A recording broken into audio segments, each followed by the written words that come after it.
Bună, dragilor, și bine ați venit la o nouă citire.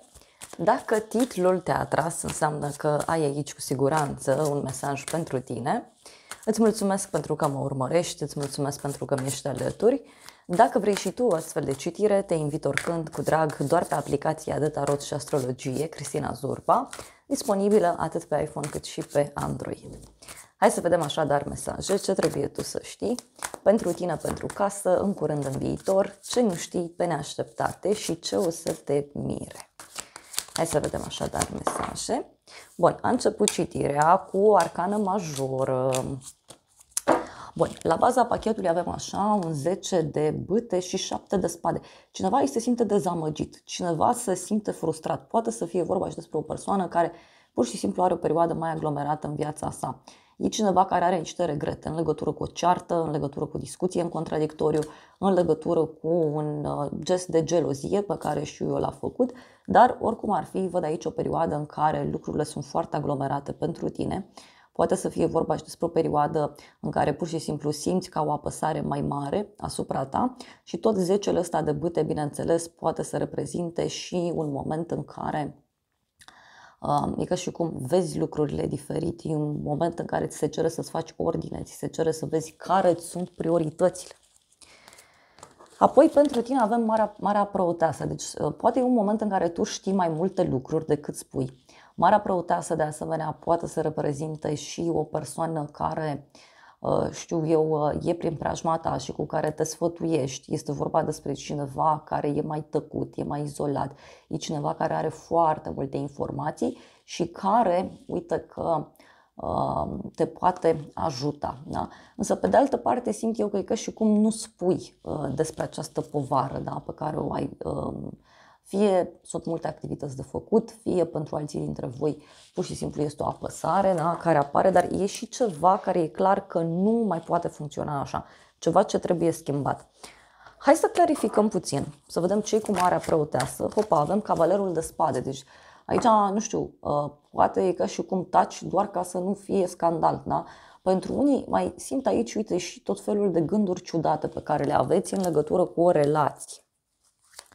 E ca și cum e un atac energetic ceva aici. Ei, avem 5-ul de monede, faetonul, în legătură cu zodia Rac. Poate să fie și un moment în care e ca și cum nu îți conștientizezi valoarea sau pur și simplu nu îți conștientizezi forța ta, da? Unii e ca și cum ziceți, domnule, parcă nu pot să mă bucur de ceva anume.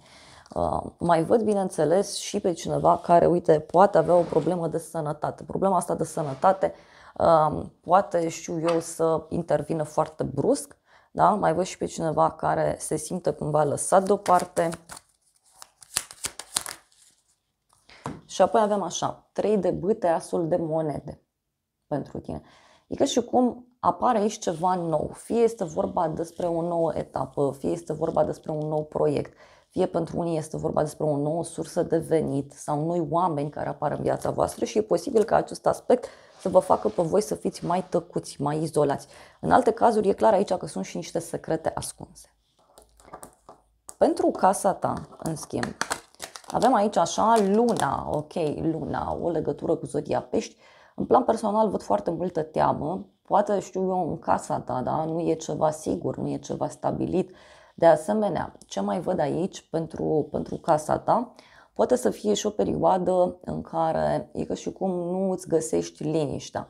Dacă anumite lucruri nu le înțelegi, da? Poate ar fi bine să le iei încet și de asemenea ce mai văd aici niște premoniții pe care le poți avea, un vis pe care îl poți avea. Mai vreau un mesaj. 2 de spade, turnul, da. Dragilor, aici e cineva care e agitat, da. Poate și eu să fie și că ai o persoană care nu înțelege foarte clar un anumit aspect, da. Cineva apropiat de tine, poate din familie, poate o prietenă și persoana aceasta își face tot felul de gânduri, pentru că nu înțelege despre ce e vorba. Și e ca și cum tu ai informația doar că te pregătești să o dai și nu știi cum să o dai. Cineva aici se consumă foarte mult în interior. Mai văd. Mai vreau un mesaj. 4 de cupe pentru tine. Da? Deci e o primă bucurie, o primă victorie, doar că e ceva ce nu place, ceva ce nu convine. E o persoană obosită, plictisită. În curând, doiul de bâte. Da? În curând aici, ce văd eu, e vorba despre un drum, da? Pe care îl faci. Poate un drum lung, poate o vestă care apare de la drum lung. De asemenea, văd aici și niște planuri pe care ți le poți face, fie privind o vacanță, fie privind un proiect pe termen lung, că ceva aici se manifestă în curând. Și avem așa, asul de bâte, 2 de monede și împăratul, o legătură cu zodia Berbec. Deci în curând aici văd eu o veste de la un bărbat care cumva e la distanță de tine și tot încearcă să te convingă, încearcă să vadă cam care e pulsul, cam care e starea ta de spirit. Pentru unii simt aici și o persoană nouă care își poate face apariția și aici vă rog să nu vă gândiți doar la dragoste. Dar ce mai văd eu? Cineva de la drum lung, da, care, nu știu, joacă aici la două capete sau cineva care e între două locuri de muncă, două relații, două situații.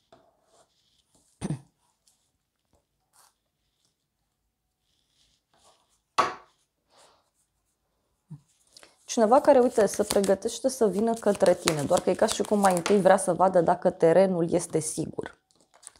Și avem 3 de monede. Poate e ceva legat de locul de muncă sau poate este ceva legat de o activitate într-un grup mai restrâns. Cum ar fi în casă, da? Sau în cercul de prieteni. În viitor, doiul de cupe. În viitor văd aici o întâlnire cu cineva și o discuție de la suflet la suflet. Tot în viitor văd aici și o posibilă întâlnire de dragoste, dar pentru unii poate să fie și un moment în care reușiți să dați la pace cu cineva, da? În viitor.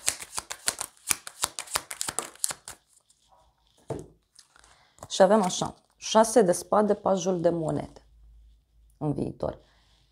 Cineva aici care, nu știu, pune un pas înainte, poate e cineva care vine către tine. Pentru unii mai văd aici și o discuție interesantă pe care o puteți avea cu o persoană mai tânără sau cu o persoană care pur și simplu se află la început de drum dintr-un anumit punct de vedere.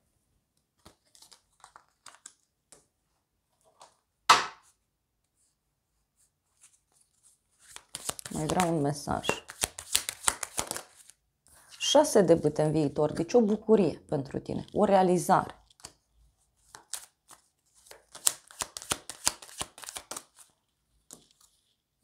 O împărăteasă, deci poate e ceva legat de o femeie sau poate are legătură cu o veste bună care ține de confortul tău, care ține de starea ta de bine. Ce nu știi tu, avem aici pajul de bâte. Ce nu știi tu? O persoană care fie mai tânără, fie este o persoană care îi place să trăiască momentul, este o persoană foarte entuziasmată, o persoană foarte energică, care fie pregătește ceva, fie e ca și cum tu nu știi că această perioadă, da, obositoare aproape se termină. Da? Hai să vedem ce nu știi tu. Și avem așa, 3 de spade, roata destinului. Ce nu știi tu? Cineva care se simte ofensat, cineva care se simte cu inima frântă. Da? Avem și roata destinului, care înseamnă o schimbare de direcție, care înseamnă un noroc foarte mare. Cineva care poate e dezamăgit de un anumit mod prin care te-ai comportat. Și aici avem 8 de spade, regina de bâte. Aoleu, o legătură cu o zodie de foc pentru unii, berbec, leu, săgetător. Deci, dragilor, aici e cineva care are ca un fel de obsesie, da? Doar că e o persoană care acționează într-un mod imatur. Și persoana aceasta, având această obsesie, da, posibil să se gândească în continuu la tine, posibil să se gândească în continuu la ceea ce tu ai făcut sau ce a făcut persoana asta, dar atenție, ce mai simt eu aici să vă transmit e faptul că această regină, această rivală, această femeie, pur și simplu e nevoie să accepte o anumită schimbare prin care trece. Ce nu știi tu? Ia să vedem.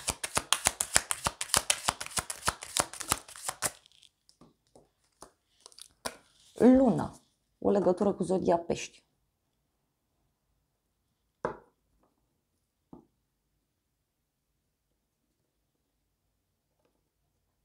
O persoană aici confuză, e o persoană care nu înțelege lucrurile foarte clar, dar nu are toate informațiile.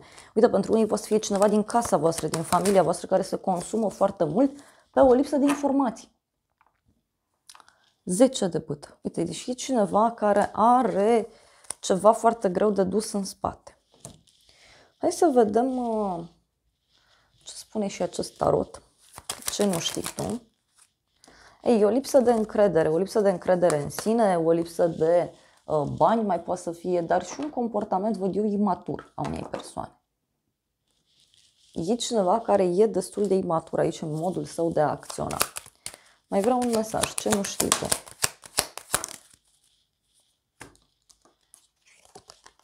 Și avem așa, preotul și relația. Poate e cineva care are niște probleme într-o relație de cuplu. Pentru alții, m-aș gândi eu aici că poate să fie vorba și despre o persoană care, știu eu, e foarte idealistă. Da? Deci o persoană supărată. Poate e o femeie cu un copil pentru unii. Da? Și ce mai văd eu aici, uite, niște minciuni foarte mari pe care cineva le-a zis.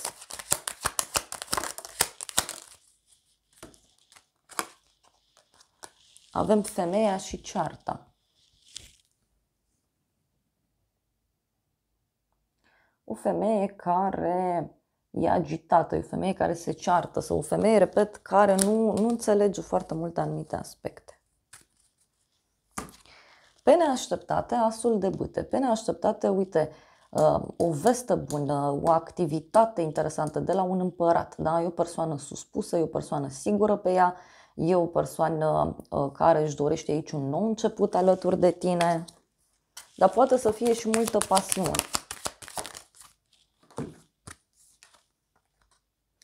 Avem spânzuratul și 9 de spade. Da? Cineva care se sacrifică sau cineva care are un blocaj, cineva care se stresează și zice, uite, dacă mă duc mă pedepsește, dacă mă duc îmi zice nu știu ce. Deci e cineva care vrea să iasă din blocaj. Și apoi avem așa, 7 de spade, 9 de bâte.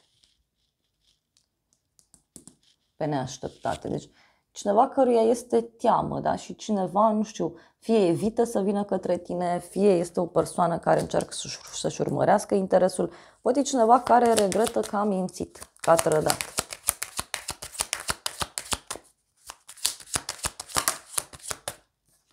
Avem moartea, o conexiune cu un scorpion. Deci poate e ceva legat de un sfârșit, da? Poate e ceva legat de o transformare. Cineva parcă e gata să facă o transformare, pune un pas mic înainte, dar nu-i dă tot. Ia să vedem noi. Care are legătură cu împăratul ăsta? Ei, doar că ce văd eu e și o reacție foarte dură, cu multă supărare și fie cu probleme financiare, fie cu o lipsă de încredere, da? Și cu speranță. E ca și cum cineva aici nu mai are speranță, cineva nu mai are încredere. Și ce o să te mire? 7 de cupe. Ce o să te mire? Cineva aici care se bucură foarte mult, cineva care are mai multe opțiuni, cineva care nu știe ce să aleagă. E o persoană care este pusă în fața unei decizii foarte mari.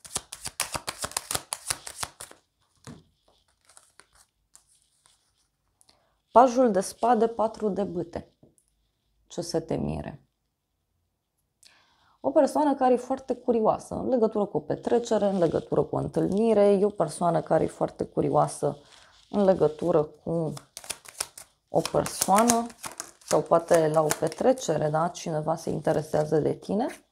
Și apoi avem mesajele și boala. Da? Deci e ceva legat și de niște mesaje sau e ceva legat și de o problemă de comunicare. Cineva care nu înțelege foarte clar despre ce e vorba și se mai și revoltă.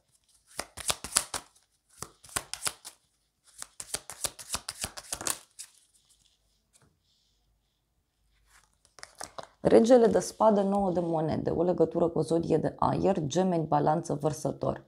Ce o să te mire pe tine aici poate avea legătură și cu cineva care e foarte dur.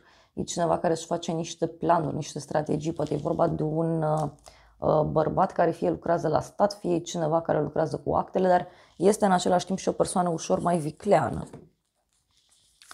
Ce o să te mire? Ia să vedem.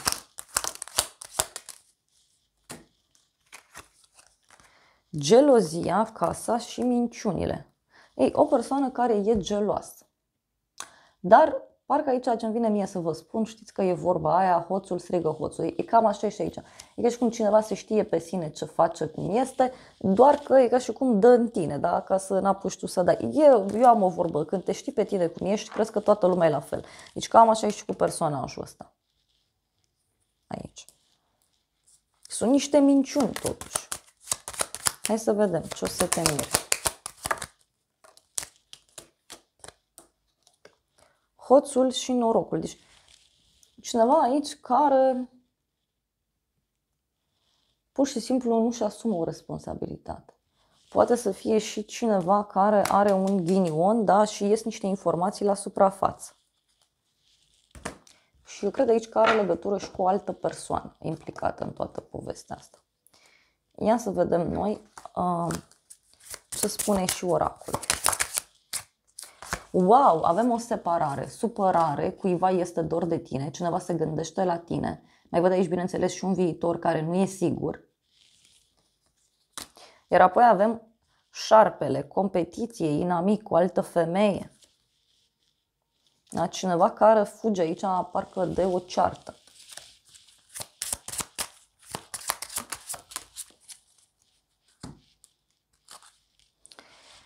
Și avem stabilitate, siguranță, performanță, creștere.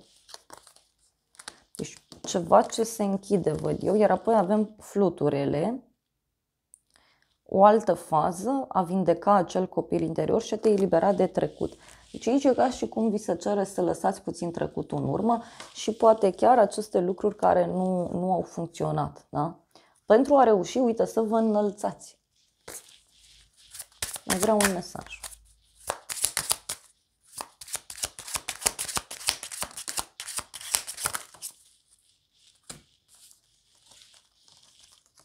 Și avem așa, fata cu șarpele, cineva care se simte înșelat, cineva care e folosit, iar apoi avem o relație karmică.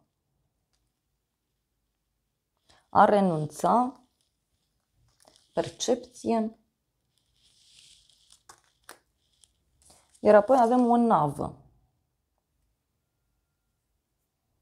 A merge mai departe, a primi ceea ce vrei, a progresa.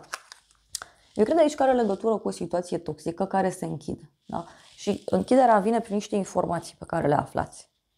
Și uite, parcă are legătură cu niște fotografii pe care le vedeți sau o imagine pe care o vedeți și care vă dă foarte mult de gândit.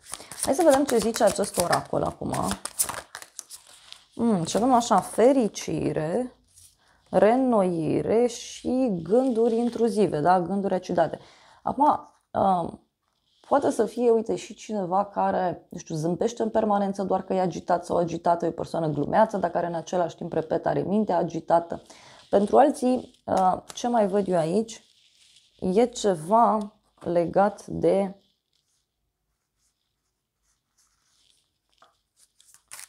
un moment în care e ca și cum zici, gata, totul e bine, e frumos și când colo se strică armonia în paradis.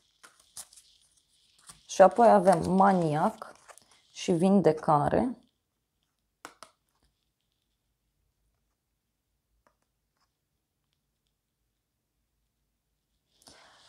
Nu știu, parcă e o persoană care, nu știu, vine, acționează și după aia plânge, îi pare rău. Sau poate să fie și cineva care își exprimă nemulțumirea.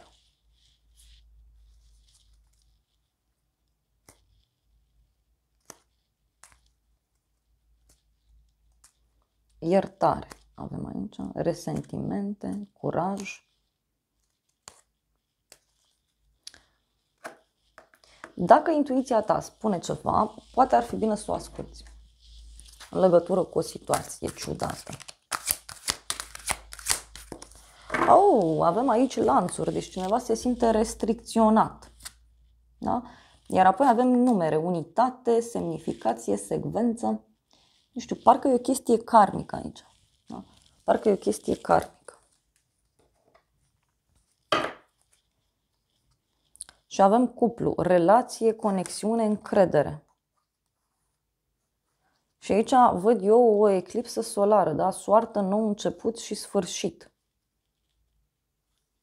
E ca și cum se află niște informații, da, care aduc un sfârșit, care aduc o eliberare foarte puternică.